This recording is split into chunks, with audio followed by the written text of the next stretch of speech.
আপনি যদি জীবনে অনেক কষ্টের মাঝে থেকেও এক্সট্রাঅর্ডিনারি কিছু করতে চান, তাহলে আজকের এই মুভিটি আপনার একবার হলেও দেখা উচিত। মুভির নাম কুইন অফ ক্যাটওয়ে। এই মুভিটি একটি জীবন বদলে দেওয়ার সত্য গল্প। উগান্ডার একটি বস্তির মেয়ের দাবায় গ্র্যান্ডমাস্টার হবার গল্প। কথা দিচ্ছি, মুভির গল্পটি একটু লম্বা হলে আপনার হৃদয়ে গেঁথে থাকবে আজীবন। তো কথা না বাড়িয়ে চলুন জেনে আসি একটি সফলতার সত্য গল্প।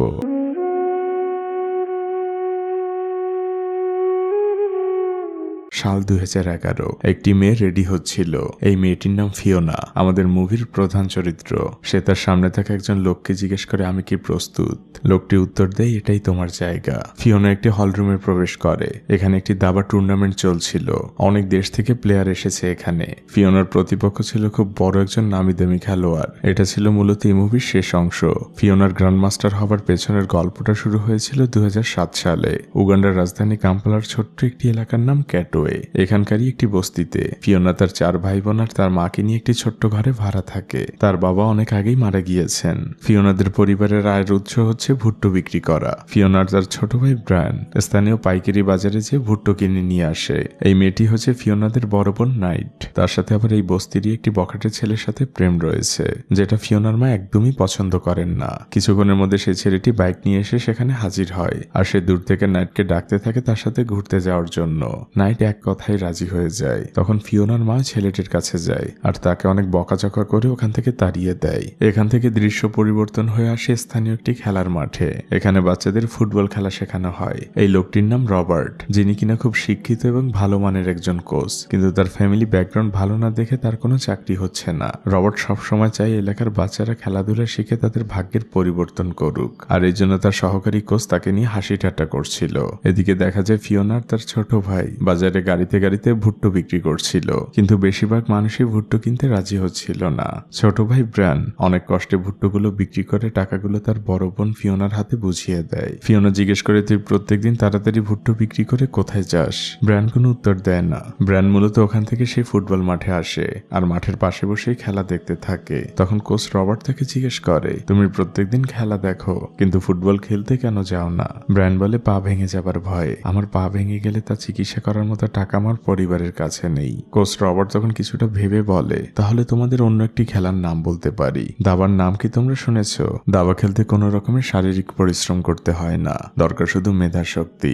ব্রায়ান বলে, আমি এই খেলা খেলতে চাই না। তখন রবার্ট তাকে একটি গল্প শোনায়। সে যখন ইউনিভার্সিটিতে পড়তো তখন বড়লোকের ছেলেরাই দাবা খেলতো।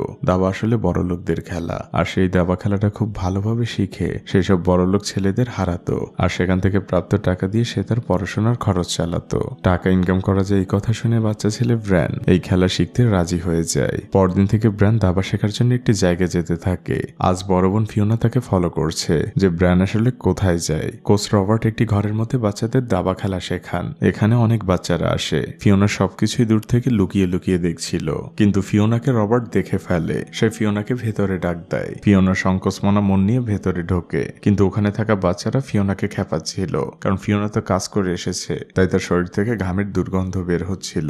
ফিওনা এক পর্যায়ে সহ্য করতে পারে না। তখন সে ওখানে থাকা একটি ছেলের সাথে মারামারি শুরু করে। এক পর্যায়ে কোচ রবার্ট ফিওনাকে থামতে বলে, আর ফিওনাকে সে সামান্য কিছু খাবার খেতে দেয়। খাবারটা আপনার আমার চোখে সামান্য হলেও ফিওনার চোখে ছিল তা অমূল্য, তাই সে খুব তৃপ্তি নিয়ে খাবারটা খেতে থাকে। এরপর রবার্ট তার খুব ভালো একজন স্টুডেন্টকে দায়িত্ব দেয় ফিওনাকে খেলা শেখানোর জন্য।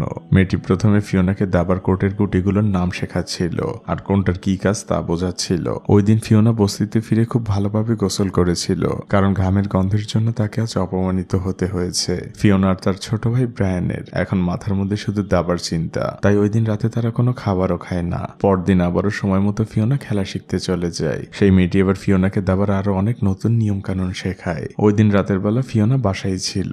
তখন তার বড় বোন নাইট সেখানে আসে। নাইট এখন আর এই বাসায় থাকে না, সেই বস্তিরই অন্য একটি ছেলের সাথে থাকে। ফিওনা তার বোনকে বুঝায় বাড়ি ফিরে আসতে, কিন্তু তার বোন সেখান থেকে চলে যায়। পরদিন কোচ রবার্ট সবাইকে দাবা খেলাটাকে অন্যভাবে শেখাতে থাকে। সে সবাইকে জিজ্ঞেস করে, তোমরা যে প্রতিদিন সকালে পানি আনতে যাও, তোমরা কি এমনি এমনি চলে যাও নাকি কোনো প্ল্যানিং করে যাও? তখন ব্রায়ান বলে, আমরা প্ল্যানিং করে বের হই, যাতে করে আমরা পানিটা তাড়াতাড়ি নিয়ে আসতে পারি। পাশে থাকা আরেকটি ছেলে বলে, আমি তো তাড়াতাড়ি পানি আনতে যাওয়ার জন্য শর্টকাট রাস্তা বেছে নেই। রবার্ট বলে, এক্স্যাক্টলি, দাবা খেলাটাও একটা প্ল্যানিং। রবার্ট এবার দাবার কোর্টের মধ্যে কিছু গুটি নিজের মতো করে সাজায় আর হাতিটাকে একদম কর্নারে রাখে, আর বাচ্চাদের জিজ্ঞেস করে এই হাতিটাকে কি বাঁচানো সম্ভব? প্রথম দেখে সবাই বলে দেয় এটা অসম্ভব, হাতিটা তো মারা পড়বেই। তখন কোচ রবার্ট বলে তোমরা আরেকটু ভালো করে দেখো, একটু সময় নিয়ে ভাবো। তখন বাচ্চাগুলো ভাবতে থাকে। এরই মধ্যে একটি বাচ্চা বলে ওঠে হাতিটাকে ওই কোর্টে নিলে হাতিটা বেঁচে যাবে। রবার্ট বলে এক্স্যাক্টলি, প্রথম দেখায় মনে হচ্ছিল হাতিটা বাঁচবে না, কিন্তু একটু চিন্তা ভাবনা করে দেখা গেল হাতিটাকে বাঁচানো সম্ভব। তাই এই খেলায় কোনো ডিসিশন তাড়াহুড়ো করে নেওয়া যাবে না, এই বিষয়টা সব সময় মাথায় রাখতে হবে। কোচ রবার্ট সেখান থেকে তার ওয়াইফকে নিতে আসে। তার ওয়াইফ গরিব বাচ্চাদের একটি স্কুলে পড়ান। রবার্ট তার ওয়াইফকে ফিওনার কথা বলে। ফিওনার কথা শুনে তার ওয়াইফ খুশি হয়। রবার্টদের একটি বাচ্চা রয়েছে। রবার্ট বাসায় ফিরেই তার বাচ্চাকে আদর করতে থাকে।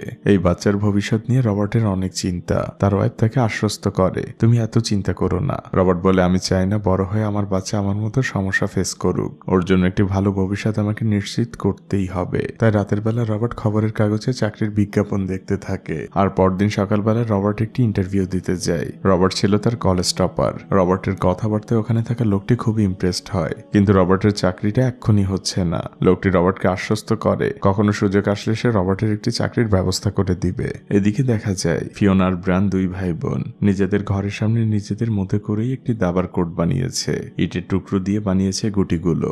দাবা খেলাটা এখন এই দুই ভাই বোনের নেশায় পরিণত হয়েছে, কিন্তু ফিওনা বারবারই ব্রানের কাছে হেরে যাচ্ছিল। ব্রান সেখান থেকে চলে গেলে ফিওনা বোঝার চেষ্টা করছিল যে সে কেন বারবার হেরে যাচ্ছে। সে তার প্রত্যেকটা হারের কারণ খুঁজে খুঁজে বের করছিল। এভাবে 2008 সাল চলে আসে। ফিওনা এখন দাবা খেলাটা অনেক ভালোই খেলে। আজ ফিওনা তাদের মধ্যে সব থেকে ভালো খেলোয়াড়টির সাথে দাবা খেলতে বসেছে। ওখানে সবাই নিশ্চিত যে ওই ছেলেটাই জিতবে। খেলা চলতে থাকে। কোচ ব্রায়ানও দূর থেকে খেয়াল রাখছিল, সেও জানে ওই ছেলেটাই জিতবে, কিন্তু সবাইকে ভুল প্রমাণ করে ফিওনা খেলাটি জিতে যায়। সেই ছেলেটি রাগ করে সেখান থেকে চলে যায়। কোচ ব্রায়ানও খুবই অবাক হয়ে যান। তিনি ফিওনাকে জিজ্ঞেস করেন তুমি এই জটিল চালগুলো কোথা থেকে শিখেছ? তুমি কি কোনো বই পড়েছ? ফিওনা জানায় স্যার আমি বই পড়তে পারি না। রবার্ট বলে তাহলে তুমি এই চালগুলো নিজে চিন্তা করেই দিয়েছ। এরই মধ্যে পেছন থেকে ব্রায়ান বলে ওঠে স্যার আমরা আর কতদিন নিজেদের মধ্যে খেলবো? আমরা বাইরের মানুষদের সাথে খেলতে চাই, ওইসব বড় লোকদের ছেলে মেয়েদের সাথে খেলতে চাই যাদের সাথে আপনি খেলে টাকা ইনকাম করতেন। রবার্ট বলে সময় হলে সবকিছুই হবে। পরের দৃশ্যেই দেখা যায় রবার্ট উগান্ডার দাবা অ্যাসোসিয়েশনের অফিসে বসে আছে। সেখানে থাকা রিসেপশনিস্ট মহিলাকে দেখেই বোঝা যাচ্ছিল তিনি রবার্টকে আগে থেকেই চেনেন, কারণ রবার্ট এই অফিসে আগে অনেকবারই এসেছে। মহিলাটি কিছুক্ষণ পর ভেতরে থাকা তার বসকে চেয়ে বলে স্যার নাছরবান্দ এখনো বসে আছে, সে আপনার সাথে কথা না বলে যাবে না। তখন রবার্টকে ভেতরে ডাকা হয়। রবার্ট তখন প্রধানকে বুঝিয়ে বলে উগান্ডায় যে বাচ্চাদের ন্যাশনাল চ্যাম্পিয়নশিপ হয় দাবার, সেখানে ওই বস্তির বাচ্চাগুলো অংশগ্রহণ করবে। প্রধান অনেকটা তাচ্ছিলের হাসি দিয়ে বলে ওই টুর্নামেন্টে যারা অংশগ্রহণ করে তারা সবাই ভদ্র পরিবারের সন্তান, আর ওই বস্তির ছেলেগুলোর শরীর থেকে তো ঘামের গন্ধ আসে। রবার্ট বলে দেখুন ওদের টাকার অভাব, পরিবার আর জীবিকার জন্যই ওরা বাইরে কষ্ট করে, তাই ওদের শরীর থেকে ঘামের গন্ধ আসে। প্রধান তখন হেসে বলে তাহলে তো হলোই, তুমি তো ভালো করেই জানো এই টুর্নামেন্টে অংশগ্রহণ করতে হলে প্রত্যেকটা ছেলে মেয়ের জন্য 500 টাকা করে দিতে হয়। রবার্ট তখন উল্টো বলে তাহলে আপনি এটা বললেন আমি যদি বাচ্চাগুলোর টাকা ম্যানেজ করতে পারি তাহলে ওরা অংশগ্রহণ করতে পারবে। এটা বলে রবার্ট সেখান থেকে তাড়াতাড়ি বেরিয়ে যায়। আর পরের দৃশ্যেই দেখা যায় রবার্ট ফুটবলের ড্রেস পরে ট্রেন লাইন ধরে স্থানীয় মাঠের দিকে যাচ্ছে। এখানে স্থানীয়ভাবে একটি ফুটবল ম্যাচের আয়োজন করা হয়েছে, যেখানে রবার্ট টাকার বিনিময়ে খেলবে। বস্তির সবাই খেলা দেখতে এসেছে। ফিওনারাও সেখানে উপস্থিত ছিল। তারা তাদের স্যারকে উৎসাহ দিচ্ছিল মাঠের বাইরে থেকে। আর খেলায় ফাইনালি রবার্টের টিম জিতে যায়। রবার্ট সেখান থেকে কিছু টাকা পেয়েছে, আর তার কাছে জমানো কিছু টাকা ছিল। আর সেই সকল টাকা একত্রিত করে সে দাবা অ্যাসোসিয়েশনে জমা দিয়ে আসে। প্রধান কিছুই বুঝতে পারেন না, কিন্তু রবার্ট অনেক খুশি, কারণ বাচ্চাগুলো টুর্নামেন্টে অংশগ্রহণ করতে পারবে। এদিকে রাতের বেলা রবার্টের ওয়াইফ বুঝতে পেরেছে তার স্বামী আজ ফুটবল খেলেছে, এজন্য সে খুবই রেগে যায়, কারণ রবার্টের পায়ে বড় একটি ইনজুরি রয়েছে, যার জন্য ডক্টর তাকে ফুটবল খেলতে নিষেধ করেছে। কিন্তু রবার্ট তার ওয়াইফকে বুঝিয়ে বলে এই খেলাটা সে ওই বাচ্চাগুলোর জন্য খেলেছে। তখন রবার্টের ওয়াইফের অভিমানটা ভাঙে। পরদিন দেখা যায় ব্রায়ান ফিওনার মাকে একজন লোক বোঝাচ্ছে তোমার ছেলে মেয়ে কাজ শেষে কোথায় যায় তার কোনো খবর রাখো। ফিওনার মা বলে ওরা তো ভুট্টা বিক্রি করে বাড়িতে চলে আসে। তখন পাশে থাকা একজন মহিলা বলে ওরা বাড়িতে ফিরে আসে না, বরং একটি জায়গায় যে জুয়া খেলে। এটা শুনে ফিওনার মা চিন্তায় পড়ে যান। তিনি ফলো করা শুরু করেন তার বাচ্চারা কোথায় যায়। এদিকে রবার্ট তার স্টুডেন্টদের মধ্যে আজ একটি দাবার টুর্নামেন্টের আয়োজন করেছে। ফিওনা আর ওখানে থাকা সব থেকে ভালো খেলোয়াড়টি ফাইনাল খেলছিল। সবাই তাদের দুজনকে চারপাশে ঘিরে বসে আছে। আর এক পর্যায়ে নিজেদের মধ্যকার এই টুর্নামেন্টটি ফিওনা জিতে যায়, কিন্তু প্রতিপক্ষ ছেলেটি এটা মেনে নিতে পারে না। সে দূরে যেয়ে বসে কাঁদতে থাকে। তখন রবার্ট যে বাচ্চাটিকে সান্ত্বনা দেয় যে হার জিত খেলারই অংশ, তুমি আবারও চ্যাম্পিয়ন হবে। এরই মধ্যে ফিওনাদের মা সেখানে চলে আসে। সে তার 2 ছেলে মেয়েকে মারতে মারতে বের করতে থাকে। রবার্ট যে বাধা দিলে তাকে ফিওনার মা বলে, আপনি যদি আর কখনো আমার ছেলে মেয়েকে দিয়ে জুয়া খেলান তাহলে আপনার নামে আমি পুলিশে কমপ্লেন করব। এটা বলে ফিওনার মা তার সন্তানদের নিয়ে সেখান থেকে চলে যান। পরদিন ফিওনার মা স্থানীয় বাজারে দোকান নিয়ে বসেছিল। তখন রবার্ট সেখানে আসে। সে ফিওনার মাকে অনুরোধ করে 5 মিনিট তার সাথে কথা বলার জন্য। ফিওনার মা রাজি হয়। রবার্ট তাকে বোঝাতে শুরু করে, দেখুন দাবা খেলা কোনো জুয়া খেলা নয়, এটা মাথা দিয়ে খেলতে হয়। জীবনে বারবার এমন সুযোগ আসে না। ওরা এই টুর্নামেন্টে অংশগ্রহণ করলে ওদের ভাগ্যটা বদলেও যেতে পারে। ফিওনার মা বলে, এই গরিবদের ভাগ্য কখনোই বদলাবে না, আর তাছাড়া ওই টুর্নামেন্টে অংশগ্রহণ করার মতো টাকা আমি পাবো কোথায়? রবার্ট বলে, টাকা নিয়ে আপনাকে চিন্তা করতে হবে না, আপনি শুধু অনুমতিটা দিন। আমি আপনাকে প্রমিস করছি এই টুর্নামেন্ট খেলা শেষে ওদেরকে কাম্পালার বেস্ট টিচার বানাবে। ফিওনার মা কিছুক্ষণ ভেবে বলে, ঠিক আছে, তবে মনে রাখবেন যদি আপনি আপনার প্রমিস ভঙ্গ করেন তাহলে আর আপনি কখনো আমার সন্তানদের ডিস্টার্ব করবেন না। ফিওনার তার ছোট ভাই এতক্ষণ লুকিয়ে সবকিছুই দেখছিল। মা রাজি হয়েছে দেখে তারা অনেক খুশি হয়। তারা এসে তাদের মাকে জড়িয়ে ধরে। ফিওনাদের মতো রবার্টও অনেক খুশি। সে সেখান থেকে ফিওনাদের নিয়ে চলে যায়। পরদিন দাবা একাডেমি থেকে বাচ্চাগুলোর জন্য একটি মাইক্রোবাস পাঠানো হয়েছে। বাচ্চারা সবাই খুশি মনে সেই মাইক্রোবাসে উঠে যায়। তারা এর আগে কখনোই মাইক্রোবাসে ওঠেনি। বাচ্চাগুলো সবাই গান করছিল। আজ ফিওনার ব্র্যান্ডের মতো মাইক্রোবাসের চারপাশে অনেকেই ভিড় করেছে নানা জিনিস বিক্রি করার জন্য। মাইক্রোবাসটি চলতে থাকে আর বাচ্চাগুলো মজা করতে থাকে, কিন্তু তাদের মজাগুলো ধীরে ধীরে ক্ষীণ হয়ে যায় যখন তারা কিংস কলেজ দেখতে পায়। গাড়ি কিংস কলেজের মেইন দরজা দিয়ে ভেতরে ঢোকে। এই প্রতিযোগিতা উপলক্ষে সেখানে অনেক বাচ্চারাই এসেছে, কিন্তু চারপাশের পরিবেশ দেখেই বস্তির বাচ্চাগুলো একদম মানসিকভাবে ভেঙে পড়েছে। রবার্ট তাদের উৎসাহ দেওয়ার চেষ্টা করে। সে তাদেরকে সুপারস্টার বলে ডাকতে থাকে, কিন্তু বাচ্চাগুলো একদম নিশ্চুপ হয়ে গিয়েছে। তারা সবাই একটি হলরুমে একত্রিত হয়েছে, যেখানে দাবা বোর্ডের প্রধান সকলের উদ্দেশ্যে ভাষণ দিচ্ছিল। এখানে বাচ্চাদের জন্য অনেক খাবারের আয়োজন করা হয়েছে। ব্র্যান্ডরা তো এই আধুনিক সমাজের নিয়ম কানুন জানে না, তাই সে খাবার দেখা মাত্রই খেতে চায়, যেটা চেয়ারম্যান দেখে ফেলে। তখন চেয়ারম্যান সকলের উদ্দেশ্যে বলে, আমাদের এখানে কিছু সমাজে পিছিয়ে পড়া অতিথি এসেছে। আমরা চাই তারা এখান থেকে কিছু শিখে যাক, যাতে করে তারা তাদের সমাজটাকেও বদলাতে পারে। এরপরে খাবারের মেইন পর্ব শুরু হয়। ব্র্যান্ড তো প্রথমে আস্ত মুরগি নিয়ে খেতে শুরু করে। তখন রবার্ট সবাইকে বুঝায়, এখানে হাত দিয়ে খেতে হয় না, এখানে ছুরি দিয়ে খেতে হয়। বাচ্চারা চেষ্টা করছিল, কিন্তু তারা তো এভাবে খেতে অভ্যস্ত না। দৃশ্য পরিবর্তন হয়। রাতের বেলা রবার্ট বাচ্চারা যেখানে ঘুমাচ্ছিল সেখানে আসে। তখন রবার্ট কিছুটা শকড হয়, কারণ বাচ্চাদের বিছানাগুলো ছিল একদম গোছালো। তারা সেই বিছানায় ঘুমায়নি, কারণ এমন বিছানায় বাচ্চাগুলো ঘুমাতে অভ্যস্ত না। তারা সবসময় মাটিতে ঘুমাতেই অভ্যস্ত, তাই তারা ফ্লোরেই শুয়ে পড়েছে। রবার্ট বাচ্চাগুলোর দিকে মুগ্ধ চোখে তাকিয়ে বলে, গুড নাইট সুপারস্টার। পরদিন সকাল হয়। রবার্ট বাচ্চাদেরকে এসে গুড মর্নিং বলে, কিন্তু বাচ্চাগুলোর মুখ ছিল একদম মলিন। একটি বাচ্চা তো খাটের নিচে বসে কাঁদছিল। রবার্ট তাকে খাটের নিচ থেকে বের করে আর তাকে সান্ত্বনা দিতে থাকে। এখানে অনেকগুলো বাচ্চাই একসাথে কাঁদছে, কারণ তারা মানসিকভাবে একদমই ভেঙে পড়েছে।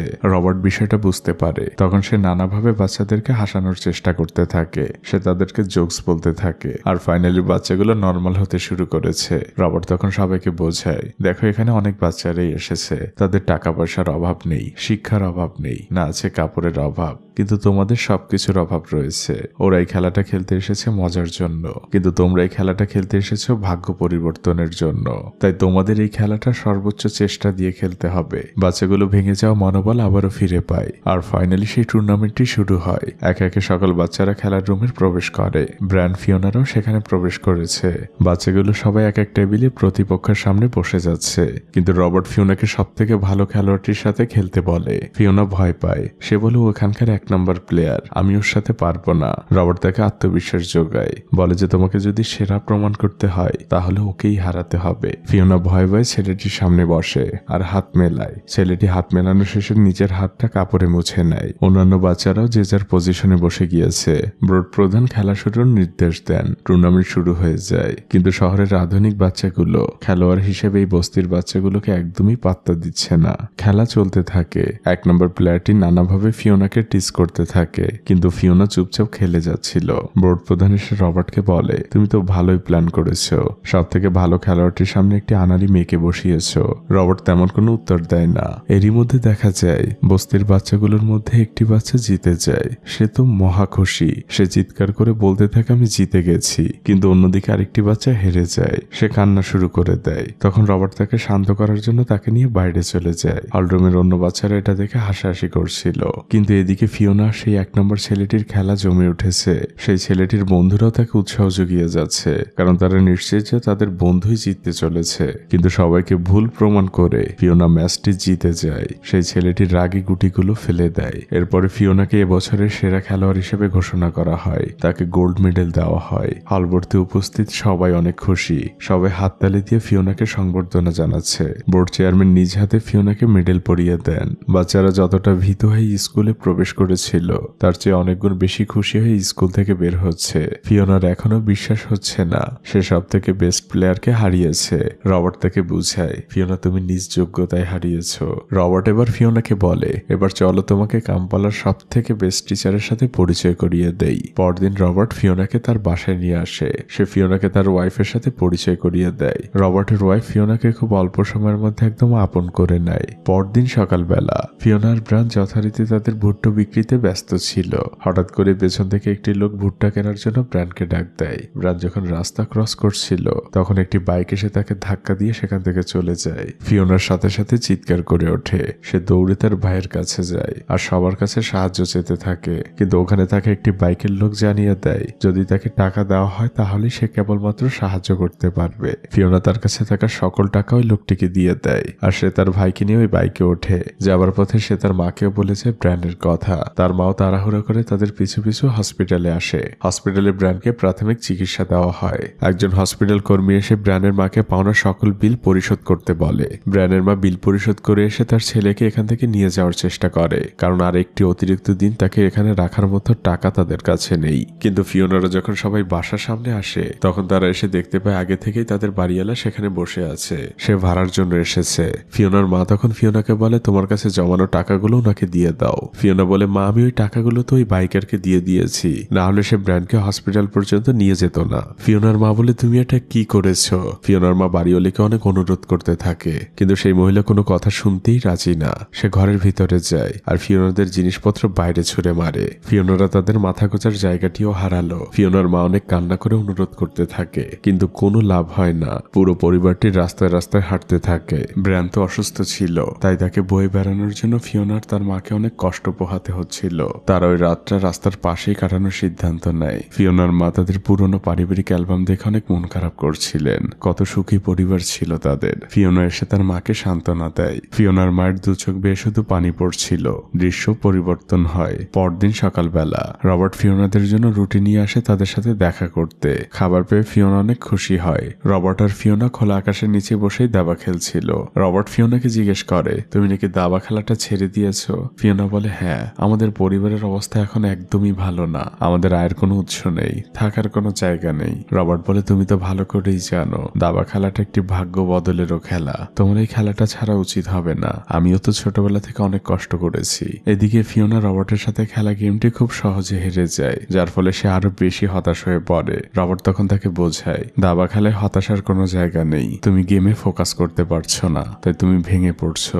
ওই দিন রাতের বেলা ফিওনারা তাদের ঘরের সামনেই বসেছিল। তখন ফিওনার বড় বোন নাইট তার বয়ফ্রেন্ডের সাথে সেখানে আসে। ফিওনা তার বড় বোনকে দেখে অনেক খুশি হয়, কিন্তু অন্যদিকে তার মা মোটেও খুশি না। মেয়ের এই ড্রেস দেখে সে আরো বেশি রেগে যায়। সে তার বড় মেয়েকে বলে আমাকে ভয় পাস না ঠিক আছে, কিন্তু উপরে কিন্তু একজন আছে, সে সবকিছুই দেখছে। নাইট তার মায়ের কথায় কোনো পাত্তা দেয় না। সে ফিওনার হাতে কিছু টাকা দেয় আর বলে এগুলো দিয়ে পরিবারের খেয়াল নিস। এটা বলে সে তার বয়ফ্রেন্ডের সাথে আবারও সেখান থেকে চলে যায়। ফিওনা তার মাকে বোঝায় তার বড় বোনকে ক্ষমা করে দিতে। পরদিন থেকে ফিওনার ব্র্যান্ড আবারও দাবা খেলায় যোগ দেয়। এভাবে 2009 সাল চলে আসে। ফিওনা এখন অনেক কম্পিটিশনেই যোগদান করে। ফিওনারা কিছু টাকা জমিয়ে একটি নতুন ঘরও ভাড়া নেয়। এই নতুন ঠিকানায় শুরু হয় তাদের নতুন জীবন। এদিকে রবার্টের ওয়াইফ ফিওনাদের নিয়মিতই পড়াতো। ফিওনা এখন ভালোই লিখতে পড়তে জানে। এদিকে ফিওনা যেসব কম্পিটিশন হেরে যেত সেখান থেকে সে তার ভুলগুলো এখনো খুঁজে বের করার চেষ্টা করে, যার ফলে ফিওনা ধীরে ধীরে একজন পারফেক্ট খেলোয়াড় হয়ে ওঠে। এখন সে প্রায় কম্পিটিশনই খুব সহজে জিতে যায়। এরই মধ্যে সে অনেকগুলো ট্রফি জিতেছে। একদিন নদীর ধারে বসে কোচ ফিওনাকে খেলা শেখাচ্ছিল। তো তখন কোচ ফিওনাকে বলে তুমি এই চালটা কেন দিলে? এর জন্য তো তুমি হেরে যাবে। কোচ সামনের 4টা চালের কথা ফিওনাকে বলে। তখন ফিওনা কোচকে কিছু না বলে কোচের বলা সেই সামনের 4টি চাল সে দেয় আর তারপরে সে আরো 4টি চাল দেয়, যার ফলাফল দ্বারাই কোচ হেরে যায়। ফিওনার এই প্রতিভা দেখে কোচ একদম নিস্তব্ধ হয়ে যায়। সে বলে ভালো প্লেয়াররা সামনের 4টি চালের কথা চিন্তা করে, কিন্তু তুমি সামনের 8টি চালের কথা মাথায় রেখেছো। তুমি কোনো সাধারণ খেলোয়াড় না। কোচ কিছুক্ষণ নদীর পাশে চুপচাপ দাঁড়িয়ে থাকে। তারপর সে ফিওনাকে বলে তোমার এখন সময় এসেছে আন্তর্জাতিক প্রতিযোগিতায় মধ্যে অংশগ্রহণ করার। ফিওনা বলে কোচ আমি তার যোগ্য না। কোচ রবার্ট বলে তুমি গ্র্যান্ড মাস্টার হওয়ার যোগ্য, তোমাকে হতেই হবে ফিওনা। ফিওনা মনের মধ্যে অনেক আশা পায়। পরের দৃশ্যেই দেখা যায় রবার্ট ফিওনা আর ব্রায়ানের ভর্তির জন্য একটি স্কুলে এসেছে। সেখানে তাদের ভর্তির বিষয়ে কথা বলছিল। এরই মধ্যে তার ফোনে একটি কল আসে। ফিওনারা আন্তর্জাতিক একটি টুর্নামেন্টে অংশগ্রহণ করার সুযোগ পেয়েছে। এই খবর শুনে রবার্ট তো মহা খুশি। সে সরাসরি ফিওনার মায়ের কাছে চলে যায়। সে তাকে জানায় ফিওনারা সুদানে একটি টুর্নামেন্ট খেলতে যাবে, যেটার আয়োজক জাতিসংঘ। কিন্তু সুদানের অবস্থান এখান থেকে 1000 মাইল দূরে। ফিওনার মাথায় ভয় পাচ্ছিল, কিন্তু রবার্ট তাকে আশ্বস্ত করে এবার তারা কোনো মাইক্রোবাসে যাবে না, এবার তারা সরাসরি উড়োজাহাজে যাবে। আর রবার্ট তাকে এটাও বলে সেখান থেকে ফিরে আসার পরে সে ফিওনা আর ব্রায়ানের ভর্তির ব্যবস্থা করবে, তাও সম্পূর্ণ স্কলারশিপে। এটা শুনে ফিওনার মা অনেক খুশি হয়। পরের দৃশ্যেই দেখা যায় ফিওনা রেডি হয়েছে সুদান যাওয়ার জন্য। তার মা তাকে বিদায় দিচ্ছে। ফিওনারা চলে গেলে মাতা সন্তানদের জন্য দোয়া করে। এই বাচ্চাগুলো আগে কখনোই প্লেনে ওঠেনি, এমনকি প্লেন সামনাসামনিও দেখেনি, তাই তারা প্লেনের নিয়ম কানুন গুলো ভালোভাবে জানে না। প্লেন চলতে শুরু করেছে। ফিওনাদের অনেক বন্ধু বান্ধব তাদের এয়ারপোর্টে বিদায় দিতে এসেছিল। তারাও চোখের সামনে দেখতে পায় ফিওনাদের প্লেনটা উড়ে যাচ্ছে। ফিওনা অনেক ভয় ভয় জানলা দিয়ে নিচের দিকে তাকায়। সে বাইরের পরিবেশ দেখে কোচকে জিজ্ঞেস করে আচ্ছা কোচ, এটাই কি স্বর্গ?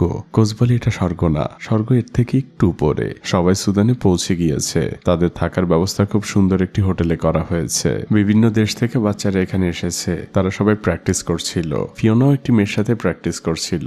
আর তার মাধ্যমে ফিওনা জানতে পারে আন্তর্জাতিক তালিকাভুক্ত একজন প্লেয়ার হলে ওই দেশের সরকার থেকে বেতন পাওয়া যায়। তার জন্য কয়েকটি আন্তর্জাতিক টুর্নামেন্ট জিততে হয়। আর এর পরের দৃশ্যেই দেখা যায় ফিওনা মূল খেলা ওই মেয়েটিকে হারিয়ে দেয়। উগান্ডা থেকে রবার্টের সাথে আসা প্রত্যেকটি বাচ্চাই জিতে যায়। তারা খুশিতে নাচতে থাকে। এরপরে আসে রেজাল্ট ঘোষণার পালা। তৃতীয় স্থান অধিকার করেছে কেনিয়া, দ্বিতীয় স্থান অধিকার করেছে স্বাগতিক দেশ সুদান। রবার্ট অনেক টেনশনে ছিল। আর তখনই প্রথম স্থানের নাম ঘোষণা করা হয়। আফ্রিকার মধ্যে সবাইকে হারিয়ে প্রথম স্থান অধিকার করেছে উগান্ডা। রবার্ট সহ সবাই একদম খুশিতে ফেটে পড়ে। এরপর শুরু হয় পুরস্কার বিতরণী অনুষ্ঠান। সেখানে সবাই উগান্ডার জাতীয় সঙ্গীত গাইছিল। দৃশ্য পরিবর্তন হয়। ফিওনার মা দেখতে পায় ফিওনার ব্র্যান্ড ফিরে এসেছে। ফিওনার হাতে তখন সেই কাঙ্ক্ষিত ট্রফি ছিল। ফিওনার মা বলে আবার ওই একই জিনিস, সব থেকে ভালো হতো যদি এগুলো রান্না করে খাওয়া যেত। ফিওনা দেখতে পায় তার বড় বোন নাইট তাদের বাসায় থাকে। ফিওনার মা ফিওনাকে বসতে বলে আর হাসি মুখে বলে মা আজ তোমার জন্য সব থেকে ভালো খাবার রান্না করেছি। ফিওনা খাবার বাটি হাতে নিয়ে চুপ করে বসে থাকে। সে চারপাশ দেখছিল। এতদিন সে অনেক লাক্সারি একটি লাইফের মধ্যে ছিল, দামি হোটেলে ছিল, দামি দামি খাবার খেত। কিন্তু এখন সে বাস্তবতায় ফিরে এসেছে। এটাই তার বাস্তবতা। ফিওনার এই অর্জন পুরো দেশ জুড়ে ছড়িয়ে পড়ে। অনেক টিভি চ্যানেল তার সাক্ষাৎকার নিতে আসে। ফিওনাকে এখন টিভিতে দেখানো হয়। সে এখন উগান্ডার একজন ইউথ আইকন। বাবা মায়েরাও এখন চায় তাদের সন্তানরা যেন ফিওনার মতো হয়, তাদের যেন টিভিতে দেখায়। ফিওনার এখন অনেক নাম খ্যাতি হলেও তার ভাগ্যের কিন্তু কোনো পরিবর্তন হয়নি। পরের দৃশ্যেই দেখা যায় ফিওনার মা রবার্টের সাথে দেখা করতে এসেছে। সে রবার্টকে বলে আপনি বলেছিলেন এই দাবা ফিওনার ভাগ্য পরিবর্তন করে দিবে, কিন্তু তার ভাগ্য পরিবর্তন হয়েছে কিনা আমি জানি না, কিন্তু আমার মেয়ে ফিওনা পরিবর্তন হয়ে গিয়েছে। সুদান থেকে আসার পর থেকে ফিওনা নিজের বাস্তবতাকে মেনে নিতে পারছে না। সে এখন ঘরের কাজও করতে চায় না। তাকে ঘরের কোনো কাজ করতে বললে সে বলে সে একজন দাবা চ্যাম্পিয়ন। আমার মেয়ের এই পরিবর্তনের জন্য শুধুমাত্র আপনিই দেয়। রবার্ট ও ফিওনার সাথে সামনাসামনি কথা বলে বুঝতে পারে ফিওনা আসলেই বদলে গিয়েছে।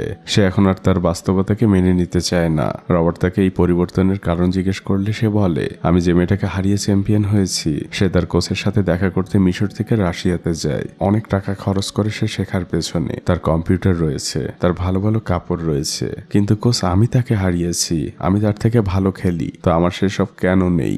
আমাকে কেন এখনো ক্ষুধার সাথে লড়াই করতে হবে? এটা বলে ফিওনা সেখান থেকে চলে যায়। রবার্ট রাতের বেলা তার ওয়াইফের সাথে ফিওনার এই বিষয়টি শেয়ার করে। এদিকে ফিওনা রাতের বেলা দাবা শেখার বই পড়ছিল। তখন তার মা আগুন নিভিয়ে শুয়ে পড়তে বলে। ফিওনা বলে আমার পড়া এখনো অনেক বাকি। ফিওনার মা তখন তাকে বলে তোমার পড়াটা জরুরি না, বাসায় আগুন জ্বালানোর মতো তেল নেই। ফিওনা তখন বাধ্য হয়ে আগুন নিভিয়ে শুয়ে পড়ে। পরদিন সকালবেলা ছোট ভাই ব্রায়ান তার মাকে বোঝায় ফিওনা অনেক ভালো একজন প্লেয়ার, আমরা যদি ওকে সুযোগ দিই তাহলেও আমাদের ভাগ্যের পরিবর্তন করতে পারে। এসব কথা শুনে মা ব্রায়ানকে অনেক বকাঝকা করতে থাকে, কিন্তু পরক্ষণেই দেখা যায় মা একটি নতুন ড্রেস বের করেছে আর সেই ড্রেসটি সে পরে নেয়। আর তারপর সে স্থানীয় বাজারে আসে। সে মূলত এখানে এই ড্রেসটি বিক্রি করতে এসেছে আর সে সেই ড্রেসটি 1200 টাকায় বিক্রি করে দেয়। এই ড্রেসটি বিয়ের সময় তার মা তাকে উপহার দিয়েছিল।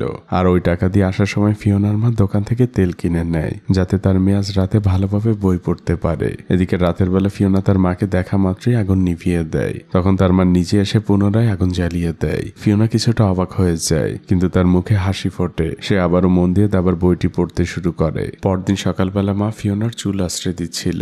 তখন ফিওনা তার মাকে বলে, মা দেখো, তোমাকে আমি একদিন সুন্দর একটি বাড়ি কিনে দিব, যেখানে তুমি আমি সবাই মিলে একসাথে সুখে শান্তিতে থাকবো। মেয়ের এই আকাশ কুসুম কল্পনা শুনে মায়ের মুখে হাসি ফোটে। এভাবে 2010 সাল চলে আসে। ফিওনাকে এখন হারানোটা প্রায় অসম্ভব হয়ে গিয়েছে উগান্ডায়। সে এখন প্রত্যেক খেলাই খুব সহজে জিতে যায়, কিন্তু কোচ তাকে বুঝায় ফিওনা ওভার কনফিডেন্স হওয়া ঠিক না। ফিওনা বলে, কোচ, যদি আমাকে মাস্টার হতে হয় তাহলে তো আমাকে ওভার কনফিডেন্স হতেই হবে। এরই মধ্যে ফিওনার এশিয়ান অলিম্পিয়াডে খেলার সুযোগ হয়। সবাই মিটিং করছিল। ফিওনা অনেক ভালো একজন খেলোয়াড়, সবাই মানে, কিন্তু এত বড় একটি ইন্টারন্যাশনাল টুর্নামেন্টের জন্য ফিওনা এখনো প্রস্তুত না। ফিওনা তখন তাদের জানায়, দেখুন, আমাকে মাস্টার হতেই হবে, আমাকে এই টুর্নামেন্টে জিততে হবে, আর আমি যদি এই টুর্নামেন্টে জিতে যাই তাহলে তো আপনাদেরই লাভ। পরের দৃশ্যেই দেখা যায় ফিওনারা অলরেডি টুর্নামেন্টে অংশগ্রহণ করার জন্য প্লেনে উঠে গিয়েছে। কোচ তাকে নানা ধরনের টিপস দিচ্ছিল।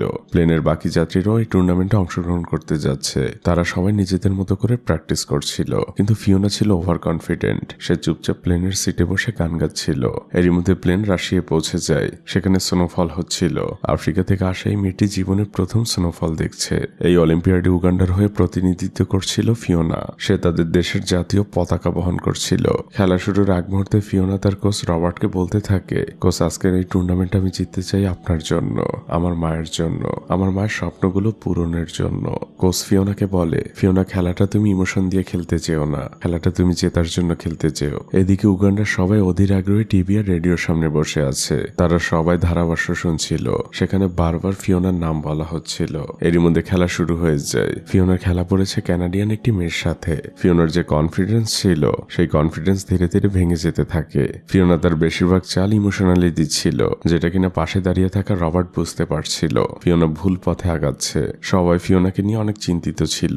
আর ফাইনালি ফিওনা ম্যাচটা হেরে যায়। সেই টুর্নামেন্ট থেকে বাদ হয়ে যায়। ফিওনা অশ্রু ভেজা চোখে হলরুম থেকে বের হয়ে আসে। কোচ রবার্ট বুঝতে পারে ফিওনার মনের অবস্থা। ফিওনা রাশিয়ার পথ ধরে দৌড়াচ্ছিল আর চিৎকার করে কাঁদছিল। কোচ রবার্ট এসে তাকে পেছন থেকে ধরে ফেলে আর বলে, তুমি এভাবে কেন ভেঙে পড়ছো? ফিওনা বলে, কোচ, আজ আমি আমার জীবনের বাস্তবতা বুঝতে পারছি।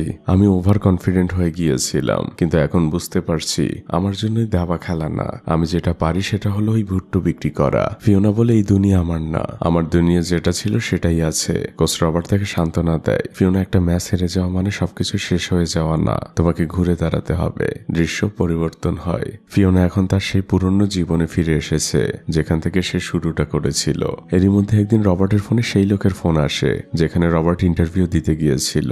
রবার্টের খুব ভালো একটি পোস্টে চাকরি হয়েছে। এই চাকরিটা রবার্টের ভীষণ প্রয়োজন, কিন্তু রবার্ট কেন জানি এখনো ডিসিশন নিতে পারছে না। সে লোকটিকে বলে, আমাকে একটু আমার পরিবারের সাথে কথা বলতে দিন, তারপর আমি আমার ডিসিশন জানাচ্ছি।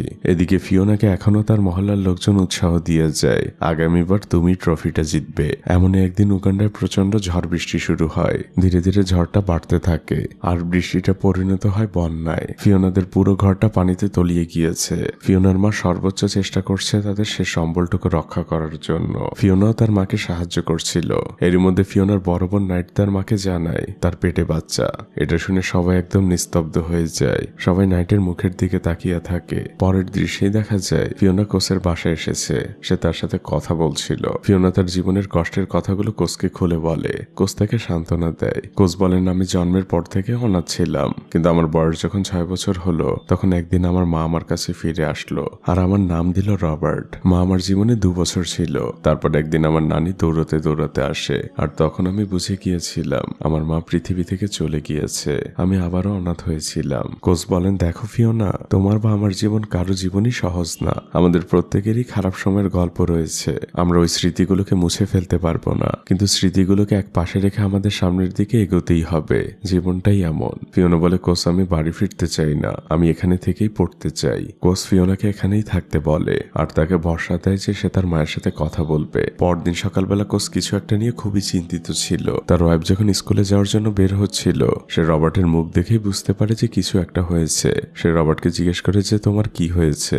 রবার্ট তাকে খুব ধীর গলায় বলে, আমি তোমাকে কিছু কথা বলতে চাই। আমি যে কোম্পানিতে একটি ইন্টারভিউ দিয়েছিলাম সেখান থেকে আজ কল এসেছিল। আমার খুব ভালো একটা পজিশনে চাকরি হয়েছে আর বেতনটাও যে কোনো সরকারি চাকরির থেকে অনেক বেশি, কিন্তু আমি চাকরিটা করতে চাই না। ওই বাচ্চাগুলোর আমাকে ভীষণ প্রয়োজন। তখন রবার্টের ওয়াইফ তাকে বলে, তুমি আমাকে এই চিনলে, তোমার জীবনের সকল ডিসিশনে আমি তোমার পাশে ছিলাম, আছি এবং ভবিষ্যতেও থাকবো। আর আমিও জানি ওই বাচ্চাগুলোর তোমাকে ভীষণ প্রয়োজন। একজন জীবন সঙ্গিনী এর থেকে আর ভালো কি বলতে পারে। এভাবেই 2011 সাল চলে আসে। রবার্ট ফিওনা ব্র্যান্ডের একটি স্কুলে ভর্তি করে দিয়েছে। তারা এখন নিয়মিত স্কুলে যায়। ফিওনা পড়াশোনাটাও খুব মন দিয়ে করে, কিন্তু ফিওনা এখনো বাসায় ফিরে আসেনি। সে এখনো রবার্টের বাসায় থাকে। তাই তার মায়ের মনটা সব সময় খারাপ থাকে। মা তার ছেলে ব্র্যানের কাছে তার মেয়ের কথা জিজ্ঞেস করে। ব্র্যান জানে ফিওনা আর কয়েকদিন পরেই ফিরে আসবে। এদিকে ফিওনা এখনো মাঝে মাঝে সেই ক্লাবে যায় দাবা খেলতে, কিন্তু এখনো সে সেখানে কিছু শিখতে যায় না, বরং সে সেখানে সময় কাটাতে যায়। অনেক ছোট ছোট বাচ্চারা আসে তার সাথে দেখা করতে। রবার্টের সাথে রাতের বেলা ফিওনা দাবা খেলছিল। রবার্ট বারবারই হেরে যাচ্ছিল। তখন রবার্ট ফিওনাকে বলে, তোমার রাবুসেনা টুর্নামেন্টে অংশগ্রহণ করা উচিত। ওখানে যারা খেলতে আসে কেউ গ্র্যান্ড মাস্টার হওয়ার জন্য খেলতে আসে না, বরং ওই টুর্নামেন্টে যারা খেলে সবাই গ্র্যান্ড মাস্টার। তুমি যদি ওখানে কাউকে হারাতে পারো তাহলে তুমি সরাসরি গ্র্যান্ড মাস্টার হতে পারবে। ফিওনা বলে, কোচ এখন আর আমি হারার ভয় পাই না, আমি টুর্নামেন্টে খেলবো। কোচ রবার্ট বলে, তুমি তোমার মায়ের মতনই একজন যোদ্ধা। এটা শুনে ফিওনার মুখটা চুপ হয়ে যায়। সেও তার মাকে অনেক মিস করে। কোচ ফিওনাকে বলে, আমিও ঠিক তোমার মতোই খুশি হব যদি তুমি কোনোদিন তোমার মায়ের মুখে সত্যিকারের হাসি ফোটাতে পারো। পরদিন সকালবেলা ফিওনার মা বাজারে জিনিসপত্র বিক্রি করার জন্য বসে। ফিওনা আজ স্কুল থেকে সরাসরি তার মায়ের কাছে এসেছে। নিজের মেয়েকে যে এত সুন্দর পোশাকে দেখবে সে কখনো আশা করেনি। ফিওনার মা অশ্রুভেজা চোখে তার মেয়েকে জড়িয়ে ধরে। সে ফিওনাকে বলে, তোকে একদম ম্যাডামের মতো লাগছে। ফিওনা তার মায়ের পাশেই বসেছিল। তখন আমরা দূর থেকে কোচ রবার্টকে দেখতে পাই। ফিওনা তখন হাতের ইশারায় তার মাকে কোচকে দেখায়। ফিওনার মা তখন তার ঝুড়িতে থাকা ভুট্টোগুলো উঠায় আর সেগুলো নিয়ে সে রবার্টের কাছে যায় আর রবার্টকে বলে, এগুলো আপনার পরিবারের জন্য আমার পক্ষ থেকে উপহার। ফিওনার মা রবার্টের পায়ে পড়তে যায়। রবার্ট তাকে বাধা দেয়। ফিওনার মা রবার্টের প্রতি অনেক কৃতজ্ঞতা প্রকাশ করে, কারণ রবার্ট ফিওনার জন্য অনেক কিছু করেছে। তার 2 সন্তানের ভাগ্য একদম বদলে দিয়েছে। তখন রবার্ট ফিওনার মাকে ধন্যবাদ দিয়ে বলে, ওদের ভাগ্য যে আপনার মতো একজন মা পেয়েছে। ফিওনার মায়ের মুখে এক প্রশান্তির হাসি ফোটে। সে সেখান থেকে বিদায় নিয়ে আবারও তার কাজে ফিরে আসে। দৃশ্য পরিবর্তন হয়। ফিওনার রবার্ট একটি কক্ষে ঢোকার জন্য অপেক্ষা করছিল, আর তারপরে ফিওনা একটি হলরুমে প্রবেশ করে, যেটা কিনা এই মুভির প্রথম দৃশ্য ছিল। চারদিকে শুনশান নীরবতা। ফিওনা ধীর পায়ে সামনের দিকে আগাচ্ছে। একজন গ্র্যান্ডমাস্টার তার জন্য অপেক্ষা করছে। এই মেয়েটি বর্তমান উগান্ডার মহিলা গ্র্যান্ডমাস্টার চ্যাম্পিয়ন। ফিওনা আর তার মাঝে আজ ফাইনাল খেলা। ফিওনার মা আজ তার মেয়ের খেলা সরাসরি দেখতে এসেছে। সে অন্যান্য দর্শকদের সাথে বসেছে। ফিওনা তাকে দেখে মুচকি একটি হাসি দেয়। মাইকে তখন ঘোষণা করা হয়, এখন শুরু হতে যাচ্ছে সেই শ্রেষ্ঠত্বের লড়াই। কে হবে উগান্ডার ন্যাশনাল মহিলা চ্যাম্পিয়ন। খেলা শুরু হয়ে যায়। দুজনে হাত মিলিয়ে তাদের প্রথম চালটা দেয়। সবাই অধীর আগ্রহে দুজন মানুষের দিকে তাকিয়ে আছে। দুজন প্লেয়ারই খুবই চিন্তা করে করে চাল দিচ্ছিল। কোচ রবার্ট কিছুটা দূরে দাঁড়িয়ে খেলা দেখছিলেন। সময়ের সাথে খেলা সামনের দিকে এগোতে থাকে, কিন্তু ফিওনাকে দেখে মনে হচ্ছিল সে কিছুটা নার্ভাস, যার ফলে সে একটি বড় ভুল চাল দিয়ে বসে, যেটা রবার্ট বুঝতে পারে। আর ফিওনা যখন বোঝে তখন সে খুবই হতাশ হয়ে পড়ে। রবার্ট তখন দূর থেকে দাঁড়িয়ে বলে, ফিওনা, এটা তোমার জায়গা, ইটস নাও অর নেভার। নিরাপত্তা কর্মীরা এসে রবার্টকে সরিয়ে নেয়। ফিওনা কিছুক্ষণ চুপ করে বসে থেকে আবার স্ট্রংলি গেমে কামব্যাক করে। ফিওনা এখন আর কোনো ভুল চাল দিচ্ছে না, বরং তার প্রতিপক্ষকে ভুল চাল দিতে বাধ্য করছে। ফিওনা তার প্রতিপক্ষ মেয়েটির একটি বড় পাওয়ার খেয়ে ফেলে, যেটা দেখে রবার্ট অনেক খুশি হয়। কিন্তু ফিওনার মা কিছুই বুঝতে পারে না। ছেলে ব্র্যান তার মাকে বোঝায়, মা, ফিওনা জিতে যাচ্ছে। খেলা যতই সামনের দিকে এগোচ্ছিল, ফিওনা তার প্রতিপক্ষকে কোণঠাসা করছিল।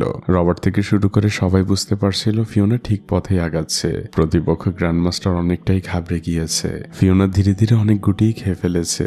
আর ফাইনালি ফিওনা ম্যাচটি জিতে যায় আর প্রতিপক্ষের রাজাটি কোর্টের উপর পড়ে যায়। ফিওনা তার মুখ হাত দিয়ে চেপে ধরে শুয়ে পড়ে। সবাই এক বাঁধ ভাঙা উল্লাসে ফেটে পড়ে। ফিওনার কোচ অনেক খুশি হয়। ফিওনাও তার মা আর কোচের দিকে তাকিয়ে হাসছে।